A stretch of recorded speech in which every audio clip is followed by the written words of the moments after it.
In November of 1985, a hunter walking through Bear Brook State Park in New Hampshire found a barrel in the woods. Inside were the bodies of a woman and a young girl. Nobody knew who they were. Nobody knew who put them there. And the man who called it into police was the killer. Today we're talking about a man who didn't stalk strangers in the dark. He moved in. He became a boyfriend, a husband, a father. And by the time anyone realized what he was, he'd already vanished into a new name. They'd eventually call him the Chameleon Killer. Terry Peter Rasmussen was born on December 23, 1943, in Colorado. He grew up partly in Arizona, dropped out of high school, and joined the Navy in 1961. He trained as an electrician and spent about 6 years stationed at bases along the West Coast and out in Okinawa. On paper, this is an ordinary young man's file. Military service, a trade, nothing that jumps out. In 1968, he married in Hawaii, and the following year, the couple settled in Phoenix, Arizona. Between 1969 and 1972, they had 4 children together. So far, this looks like a normal life. A working man, a wife, a growing family. But somewhere around 1973 or 1974, his wife left him. And not long after, by most accounts, around Christmas of 1974, his own children saw him for the last time. He didn't fight to stay in their lives. He just stopped being there. From that point, for close to a decade, investigators still aren't entirely sure where he was or who he was pretending to be. That gap, 1974 to 1985, is one of the reasons this case took so long to piece together. What we do know is that by Thanksgiving of 1978, he'd resurfaced. This time in La Puente, California, at the home of a woman named Marlis Honeychurch. Marlis was 24, born in Connecticut, and she had 2 young daughters from 2 earlier relationships. Marie, born in 1971, and Sarah, born in 1977. That Thanksgiving, Marlis introduced her family to her new boyfriend. His name this time was actually his real one, Terry Rasmussen. Marlis's sisters remembered her as bubbly, quirky, someone with a real sense of humor, a woman who loved being a mother. It's the kind of description that makes what comes next so much harder to sit with. Everything on the outside appeared to be a young family starting over. But that Thanksgiving in 1978 was the last time anyone in Marlis's family would ever see her, Marie, or Sarah alive. Here's the thing about how Rasmussen operated, and it's part of what makes him so hard to categorize. A criminologist who studied his case pointed out that most serial killers go out of their way to avoid people they know. They hunt strangers. Rasmussen did the opposite. He built relationships with the very people he would go on to kill. A forensic psychologist who later reviewed the case offered a theory that his goal was never simply to kill, it was to control.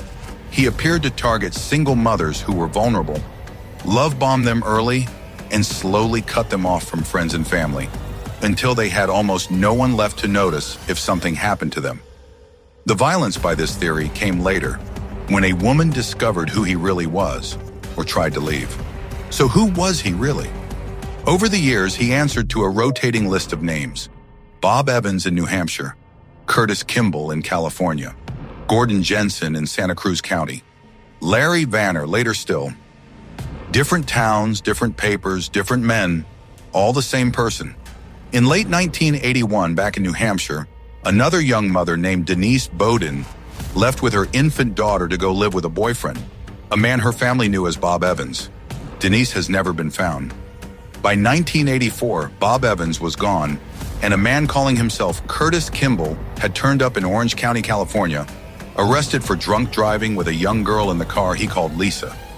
The following year, as Gordon Jensen, he was working as a handyman at an RV park in Santa Cruz County, still with the same little girl, who he told people was his daughter. Then in 1986, he left her. He handed 5-year-old Lisa off to a couple who thought her mother had died of cancer and asked if they'd consider adopting her. He was arrested shortly after, convicted of child abandonment, and served about 3.5 years. He was paroled in the early 1990s under the Kimball name. He missed a required parole check-in and disappeared again. In 1995, scavengers in San Joaquin County, California, found a refrigerator dumped in a canal. A former assistant sheriff who investigated later said he believed it may have held another one of Rasmussen's victims, though this has never been confirmed. By the late 1990s, he'd become Larry Vanner, and in California, he married a chemist named Yoon Jun in a small backyard ceremony. Friends remembered feeling an immediate chill around him. In 2002, Yoon Jun disappeared. Her friends and neighbors refused to let it go quietly. One of them noticed that Vanner had bought 10 large bags of cat litter from a nearby pet store. A strange enough detail that it helped tie him to what had actually happened. He was arrested that November. In 2003, he pleaded guilty to second-degree murder in Jun's death and was sentenced to 15 years to life. He served his time under the name Larry Vanner. Nobody in that prison knew he was connected to a set of unidentified bodies 3,000 miles away in a New Hampshire state park. He died in prison in December 2010 of natural causes. At the time, as far as the world knew, he was just a man named Vanner who'd killed his wife. So far, it looked like the story ended there. It didn't. Back in New Hampshire, the Bear Brook case had never closed. In 2015 years after the first barrel was found, a second barrel turned up nearby, holding 2 more bodies. A young girl who would later be identified as Sarah, and a second younger child nicknamed by investigators, the middle child. Advances in DNA testing kept the case alive through the 2000s and 2010s. Investigators eventually connected the dots between the unidentified man from the Barrels case and a string of aliases used across 2 states. In January 2017, authorities publicly named Bob Evans as their suspect and confirmed through DNA that he had fathered the still unidentified middle child. They just didn't know who Bob Evans actually was. In June 2017, police released old interview footage of Evans, hoping someone, somewhere, would recognize his face. 2 months later, using genetic genealogy, DNA testing across distant family trees, a method barely used in criminal cases at that point, investigators confirmed his real identity, Terry Peter Rasmussen. The technique worked so well here that it helped pave the way for identifying other cold case killers in the years that followed. In 2019, DNA testing confirmed that the mother and one of the children from the original 1985 barrel were Marlise Honeychurch and her daughter Marie.